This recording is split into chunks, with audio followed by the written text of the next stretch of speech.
Today we move into the second and final act of Mark's Gospel. If you're new with us, we've been going verse by verse through the Gospel of Mark. We've just finished up act number 1, and now we move into act number 2, which is the final act. Jesus now has his face set fully on the cross.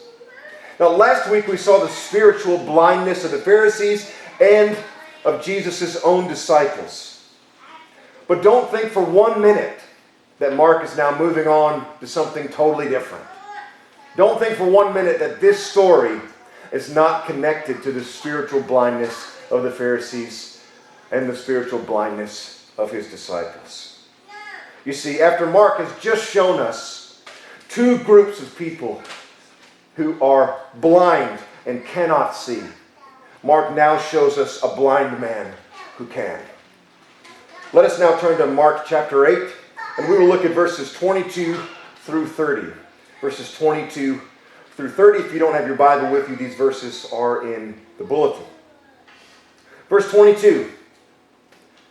They came to Bethsaida, and some people brought a blind man and begged Jesus to touch him. He took the blind man by the hand and led him outside the village. When he had spit on the man's eyes and put his hands on him, Jesus asked, "Do you see anything?" He looked up and said, "I see people. They look like trees walking around." Once more, Jesus put his hands on the man's eyes. Then his eyes were opened. His sight was restored, and he saw everything clearly. Jesus sent him home, saying, "Don't even go into the village." Jesus and his disciples went on to the villages around Caesarea Philippi. On the way, he asked them, "Who do people say that I am?" They replied, "Some say John the Baptist, others say Elijah, and still others, one of the prophets." "But what about you?" he asked.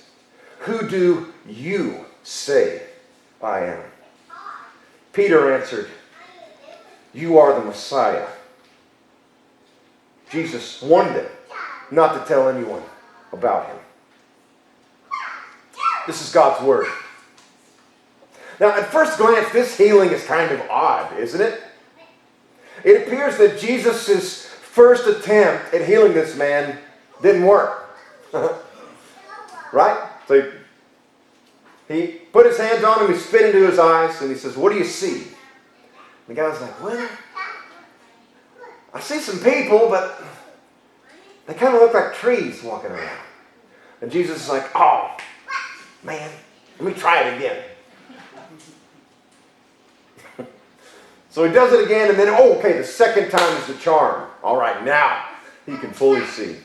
Is that what's really going on here? Did Jesus fail in his first attempt?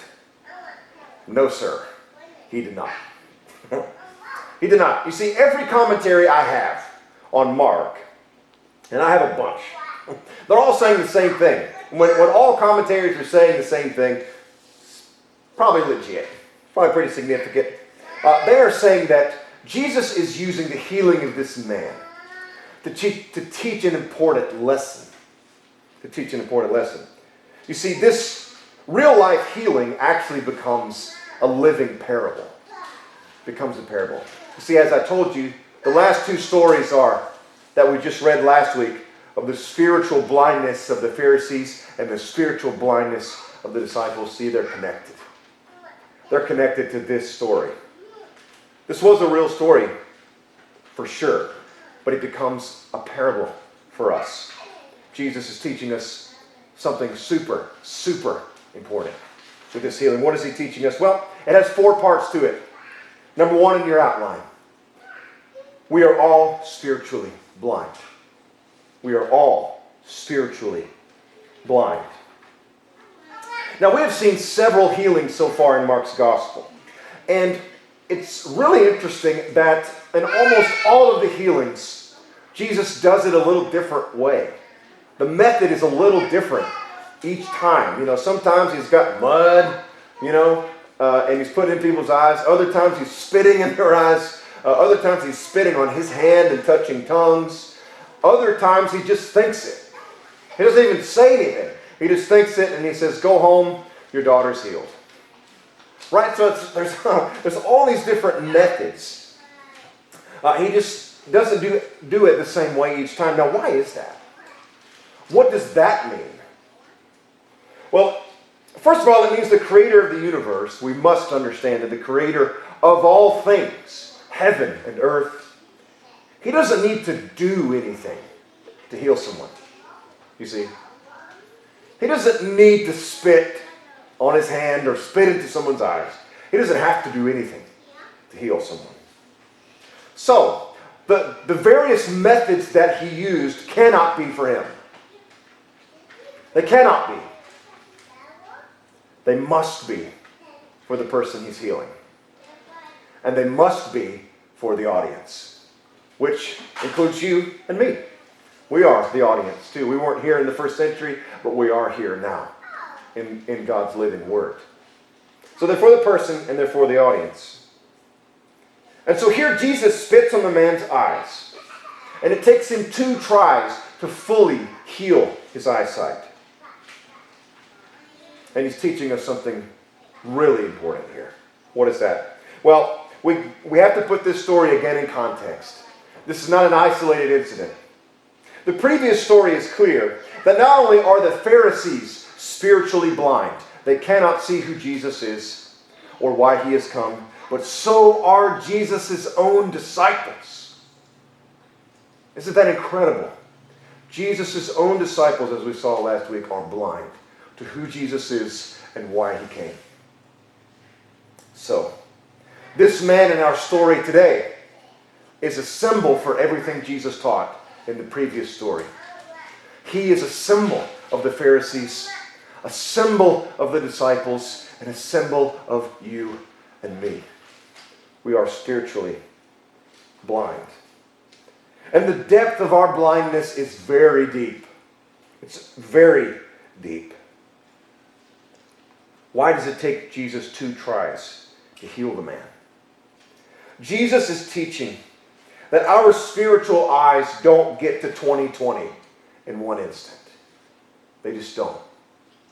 Our spiritual sight gets better over time as Jesus continually moves in our lives. But it doesn't all happen in an instant. No, you see, spiritual sight, being able to see Jesus and his mission in this world, is a process. It's a process. Though the instant we are saved, we have sight for the first time. We have spiritual sight for the first time. We don't have perfect vision. And you know, we never will on this side of heaven. When we were first saved, you know, it was amazing. We could see for the first time. But, you know, the people, they kind of looked like trees walking around. Like everything wasn't clear, and it was super exciting. We were super jazzed up, but everything wasn't just crystal clear yet. You see what Jesus is teaching? He's showing you that, yes, you are justified in an instant. In an instant. But you will be sanctified over a lifetime. Over a whole lifetime. Until you will eventually be glorified after you take your last breath. And you will see the King of Glory with perfect vision. Now here are 2 very quick practical lessons from this. Number 1, you should never get impatient with people who can't see as well as you. You should never be impatient. So let's just stop patting ourselves on the back for all of our Bible knowledge and all of our church attendance and all of the ways we can see Jesus and see him working in this world. The only reason that you can see the things of God better than others is because Jesus has enabled you to do so. It was grace all the way. All the way, it was grace. And so just as blind people can't cause their own eyes to see, you didn't cause your spiritual eyes to see. Jesus did. He caused you to see. This should give us a great amount of humility. a great amount of humility, and a great amount of patience with others. A great amount of patience. The irony is, if you look down your nose at others who don't see quite as spiritually good as you, it only proves that you can't see as well as you think. Christians who can truly see understand the wickedness and the failures in their own lives. And they know that it was only the radical grace of Jesus that is saving them and growing them. They contributed nothing. They see that they deserve absolutely no credit. They walk around with a great deal of humility and patience for others. Number 2, don't freak out when you're not as far along as you think you should be. Don't freak out when you can't see spiritually as well as you'd like. Jesus knows what he's doing with you. He knows what he's doing. Sanctification happens in stages. It's a lifelong process, and that's exactly the way Jesus wants it. It's exactly the way Jesus wants it. So not only be patient with others, be patient with yourself. Be patient with Jesus. And rest in the promise that he who began a good work in you will see it to completion. He will. Rest in that promise. Give yourself a break. Give Jesus a break. He is growing you. I promise. He is. Just relax and rest. Okay, point number 2 in your outline. Okay, so we're all blind. But what are we blind to? That's point number 1. What we are blind to. What is it that we cannot see? Well, there are many layers to our spiritual blindness. But there's a root. There's something deep down at the bottom. A foundation of our blindness. There's one thing we're blind to that causes all the rest of our blindness. What is that? Well, Jesus shows us. Look at verse 27. Verse 27. Jesus and his disciples went on to the villages around Caesarea Philippi. On the way, he asked them, "Who do people say I am?" Who do people say I am? Now, right here, we see a major difference between Jesus Christ and every other founder of every other religion. This is wildly different than anything any other founder has said. You see, every other founder of a religion comes pointing the way to God. They come giving us a spiritual roadmap, if you will, on how to get to the afterlife, on how to get to the Creator. And so all of their teachings point upward. They point upward. Follow the 5 pillars or the 5 ways or the whatever. There's always a path you should follow, and it's pointing upward. It's how you get to the afterlife or get to enlightenment or whatever the various religions call it. So all of their teachings point upward, but Jesus is much different. Much different. All of Jesus' teachings point to himself. You see, every other religious founder has come to say, "Hey, I have come to show you the way to God." And Jesus comes and he says, "I am God. I am the way. And I've come to take you there. I have come to take you there. I have not come to show you the way. I have come to be the way." And so right here in verse 27, see, no, Muhammad never said anything like this. "Who do you say that I am?" Jesus says, though, that what really matters in life for every human being is, what do you think about him? Who do you say that he is? That's everything. And this is what we're blind to. We cannot see who Jesus really is. You see, it doesn't take divine intervention for you to think Jesus is a good teacher. No, it doesn't take divine intervention for that. It doesn't take divine intervention for you to think that Jesus was a good prophet. Maybe a great prophet. It doesn't take divine intervention for you to think that Jesus was a wise sage. No. Pretty much everybody thinks something along those lines about Jesus. Pretty much everybody.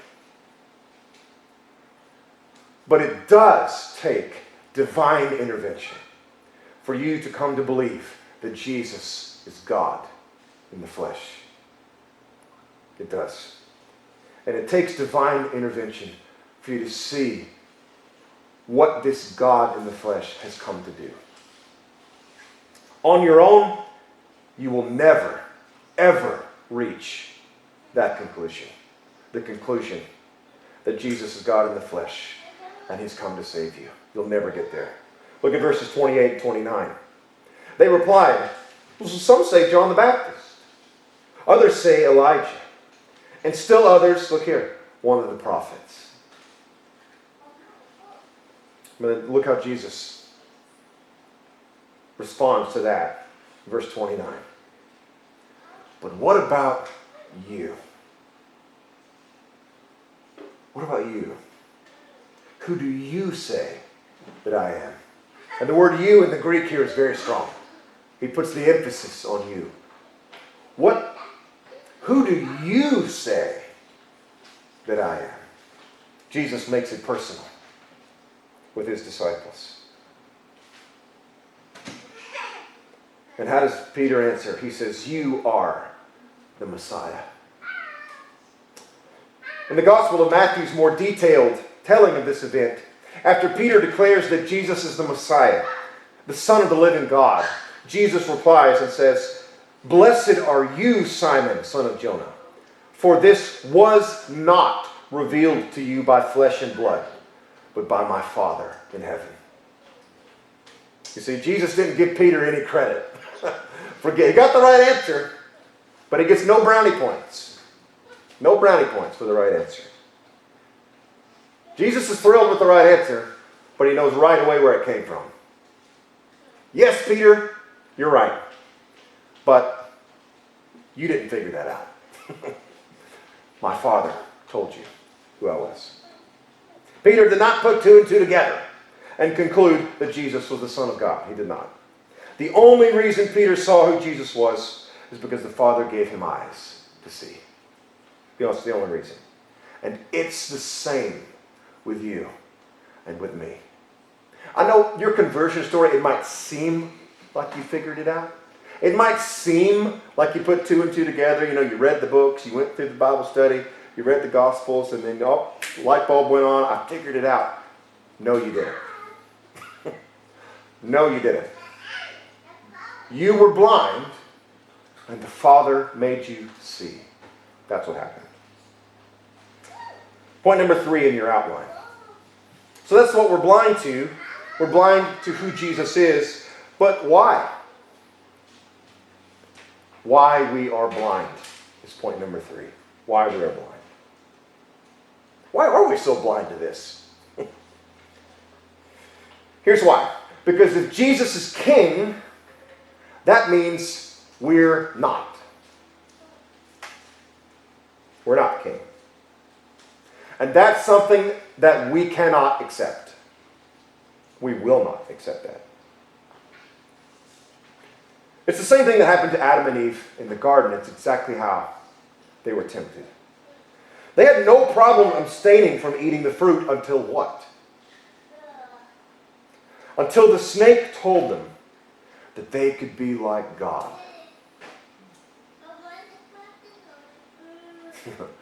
And that was a game changer. Oh, wait a minute. We could be like God? Oh. Well, that changes things. That changes things. That is something that none of us can resist. We can't resist it. We love the idea of being in control. We are all addicted to self-sufficiency. We want to run the show. We want to call the shots. I am the master of my fate. I am the captain of my soul, says everyone who ever lived. And so when Jesus comes along and says, no, I'm running the show. I'm calling the shots. And apart from me, you can do nothing. It's a direct quote from Jesus, by the way. When he says that, no, sir. We can't deal with that.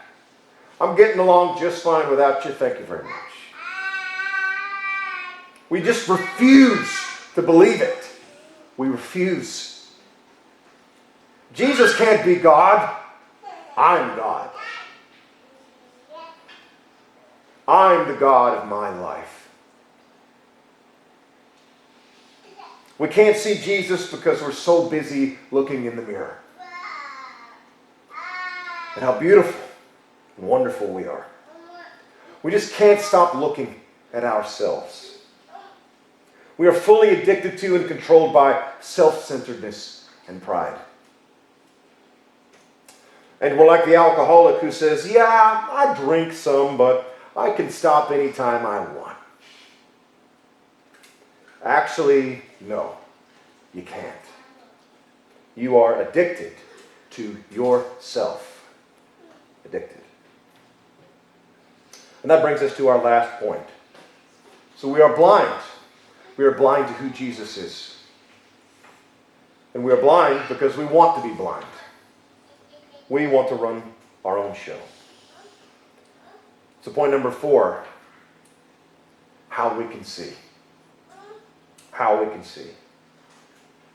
Well, the answer is pretty simple. I've already given it away. Christ must cause us to see. That's our only chance at sight. And how does he do that? How does Christ cause us to see? Well, the hint is in verse 30. Verse 30. Jesus warned them not to tell anyone about him. Now, this has happened many times so far in Jesus' ministry. Over and over, he heals or delivers people and then tells them to be quiet about it. He says, hey, shh, don't tell anybody. Don't tell anyone. Why does he do that? Why does he do that? Because Jesus knows that eventually, word of what he's capable of will get to the Roman authorities and the Jewish religious authorities, and they will kill him. He knows that. And so, Jesus is carefully orchestrating this whole thing. Don't you think for a second Jesus ain't in control of every step of the way here. He's controlling everything. And he doesn't want the authorities to come for him just yet. He doesn't. He still has work to do. But the main point you need to understand here is this. It's this. Every single time Jesus uses his redemptive power, he's putting a nail in his own coffin. Every time. Every time he drives a demon out. Every time he causes the lame to walk. Every time he raises someone from the dead. And every time he gives sight to the blind. He's one step closer to the cross. And if we skip to the end of Mark's gospel, we will see our story today play out in reverse. We'll see it play out in reverse. You see in Mark chapter 15, verses 33 and 34, Mark writes this: At noon, darkness came over the whole land until 3 in the afternoon. And at 3 in the afternoon, Jesus cried out in a loud voice, Eloi, Eloi, lema sabachthani, which means, my God, why have you forsaken me? You see, in our story today, the blind man went from darkness into the light. But on the cross, Jesus went from light into the darkness. The anguishing darkness, not only the literal darkness of the land, but the anguishing darkness of being forsaken by his Father. Folks, that's the darkness of hell itself. That is what hell is. On the cross, Jesus lost the eternal cosmic light of his Father's loving presence. Why? For you and for me. Jesus Christ willingly left the light of his Father to be plunged into absolute darkness so that he could bring you out of your darkness and into his glorious light. On the cross, you and Jesus traded places. He took what you deserve for your sin so that you could get what he deserves for his righteousness. He went into the darkness so you could be brought into the light. And you know, the cross wasn't the only time Jesus was plunged into darkness. Christmas is coming up. My favorite season, a lot of people's favorite season. And at Christmas, we will celebrate another time when Jesus went into the darkness for us.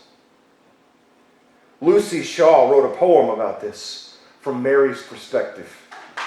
The poem is called Mary's Song. And the poem ends like this. Blind in my womb to know my darkness ended, brought to this birth for me to be newborn, and for him to see me mended, I must see him torn. See, Jesus on Christmas morning came out of the darkness of Mary's womb and into the light. On a mission. On a mission to go back into the darkness at Calvary. So that you could come out of your darkness at your second birth. So you could be born again and come from the darkness and into the light. The glorious light that will last forever and ever and ever. I love how the poem says, and for him to see me mended, I must see him torn. What do you see today? Do you see him torn in your place? Do you see that Jesus became blind so that you could see? If you do, then the scales are already falling from your eyes. Let's pray together.